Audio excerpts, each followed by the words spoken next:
샬롬. 오늘도 성경 일독 말씀 묵상에 함께 하시는 모든 성도님들을 주의 이름으로 환영합니다. 찬송가 321장 날 대속하신 예수께 함께 찬송하시겠습니다.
오늘 함께 나눌 말씀은 열왕기하 17장 1절부터 6절 말씀입니다.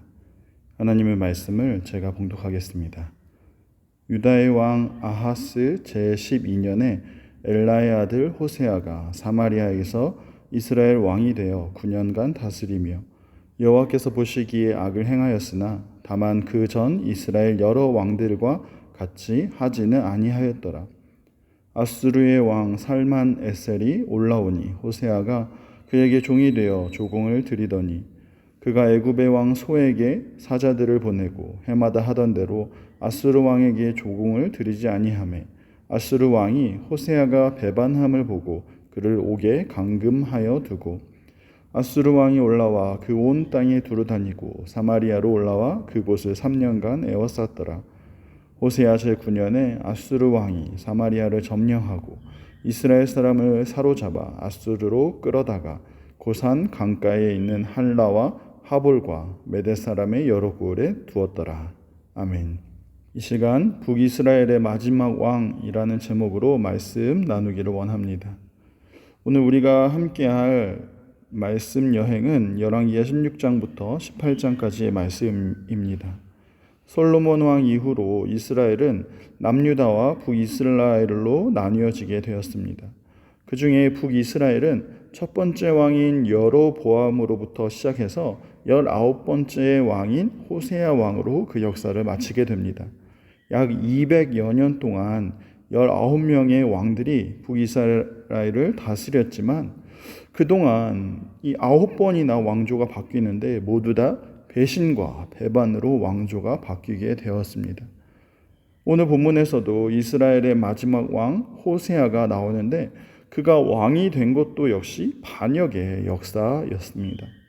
그 당시 왕은 베가라는 왕이었는데 아수르 왕 디글랏 블레셋이 북이스라엘을 공격하면서 많은 땅을 빼앗기게 되었습니다. 그때에 마침 호세아가 반역을 하면서 북이스라엘의 왕이 된 것입니다. 이 호세아의 이름의 뜻은 구원자입니다. 우리가 잘 알고 있는 여호수와 예수와 같은 그런 이름이지요. 자기 생각 같아서는 북이스라엘을 구원할 수 있을 것이라 생각하며 반역을 일으켜 왕이 된 것이지만 이 호세아 왕도 결국 아수르의 종이 되어서 조공을 바칠 수밖에 없었습니다. 호세아 왕은 왕이 되었을 때 여러 가지 방법들을 강구합니다. 그는 처음에 아수르 왕 살만에셀에게 종이 되어서 조공을 바쳤지만 얼마 지나지 않아서 이제는 애굽을 의지하여서 애굽의 왕 소에게 조공을 바치기 시작한 것입니다. 결국 아수르 왕은 다시 북이스라엘을 공격하였고 결국 이스라엘을 구원할 수 있을 줄 알았던 호세아 왕 자신 그리고 자신들을 구원해 줄 수 있을 것이라 여겼던 애굽은 모두 실패하였고 북이스라엘은 아수르에 의해서 BC 722년에 멸망당하고 말았습니다. 이후에 아수르는 사마리아 사람들을 끌고 가서 아수르 지역의 고산 강가에 살게 하였고 또 반대로 아수르 사람들을 사마리아로 이주시켜서 그곳에서 정착하도록 하였습니다. 이때부터 사마리아는 순수 이스라엘 백성들이 아닌 이방인들과의 혼합이 이루어졌고, 이것은 단순히 인종 혼합을 의미하는 것이 아니라 그들의 문화와 종교 그리고 삶의 방식까지 혼합되고 말았습니다.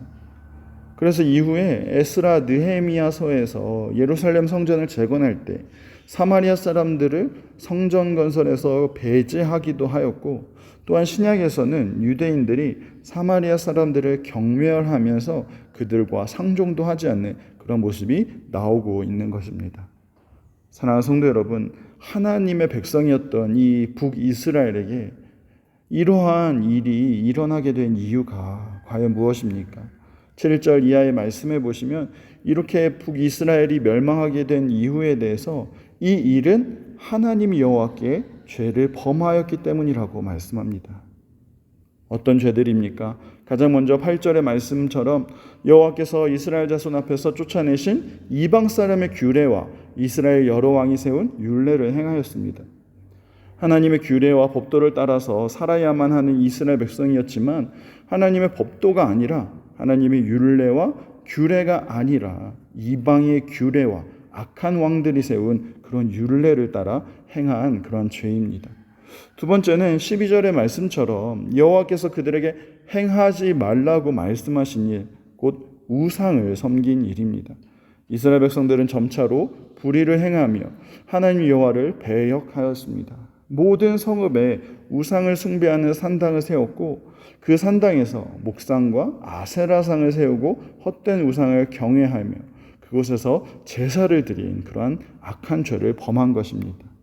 마지막으로 이스라엘은 이 악한 길에서 결코 돌이키지 않았습니다.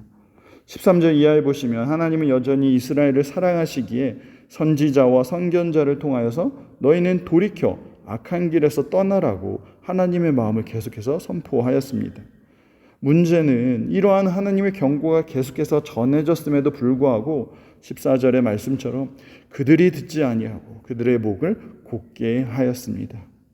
결국 이스라엘 백성들은 여호와를 버리고 또 말씀을 버리고 허무하고 허망한 것, 이방 사람들과 이방신을 따르고 섬기다가 이렇게 하나님의 심판을 받게 되었다는 사실입니다. 사랑하는 성도 여러분, 여기서 이 열왕기서는 이스라엘이 바벨론에 끌려간 이후에 바벨론에서 기록된 말씀입니다. 이스라엘의 멸망으로 인해서 포로로 끌려간 이스라엘 백성들은 이 하나님의 백성으로서의 정체성이 흔들렸기 때문에 그들은 하나님의 선택받은 백성들이 왜 망했는가라는 질문을 계속해서 던질 수밖에 없었고, 이러한 질문을 위한 답으로 이 열왕기서가 기록된 것입니다. 그래서 열왕기는 이스라엘의 역사, 특히 왕들의 역사를 통해서 이스라엘이 멸망한 이유를 발견하고 그 이유를 다시 한번 깊이 생각해 봄으로써 하나님과의 관계를 다시 회복하고 소망을 얻기 위한 그러한 책입니다. 그래서 오늘 말씀은 1차적으로는 하나님의 백성으로서의 회복을 위한 내용입니다. 그렇지만 이 말씀은 또한 우리에게도 동일하게 적용되는 말씀이지요. 우리가 하나님을 떠나게 되면 어떻게 되는지, 이스라엘 백성들처럼 돌이키지 않으면 어떻게 되는지, 우리가 하나님을 떠나서 다른 우상을 섬기고 하나님보다 다른 것들을 경외할 때 과연 어떠한 일이 일어나게 되는지를 우리에게 분명히 보여주는 말씀입니다. 그렇기 때문에 우리는 이 이스라엘 역사를 반면 교사로 삼아서 하나님을 어떻게 사랑해야 할지, 어떻게 하나님을 섬겨야 할지를 생각하며 우리의 지금 신앙생활, 우리의 모습을 한번 되돌아 보아야 하는 것입니다. 이 말씀은 포로 생활 가운데 있는 이스라엘 백성들에게 절망이 아니라 소망을 주는 말씀입니다. 어떻게 소망을 주는 말씀이 될 수 있습니까? 지금까지 했던 그 조상들의 모습들을 돌이켜서 여호와를 찾고 구하며 여호와만 사랑한다면 아무리 포로 생활 가운데 있다고 할지라도 하나님께서는 그들을 다시 회복시켜 주실 것이기 때문입니다. 마찬가지로 북이스라엘의 멸망 이야기가 오늘 우리에게 소망을 주는 말씀인 이유는 이 말씀을 기억하며 우리가 우리의 모습을 하나님께로 돌이킨다면 우리가 우리의 모습 속에서 하나님만을 더 사랑하며 나아간다면 우리 역시 우리의 삶 가운데 하나님의 회복하심과 또한 하나님의 통치하심을 경험하게 될 것이기 때문입니다. 사랑하는 성도 여러분, 오늘 하루도 우리의 진짜 왕, 참 되신 왕 여호와 하나님을 꼭 기억하시고 오늘 우리가 하나님 앞에서 어떠한 모습을 돌이켜야 할지를 다시 한번 점검하시고 여호와 하나님을 더욱 사랑하며 나아가는 저와 여러분 다 되시기를 간절히 소망합니다. 기도하겠습니다.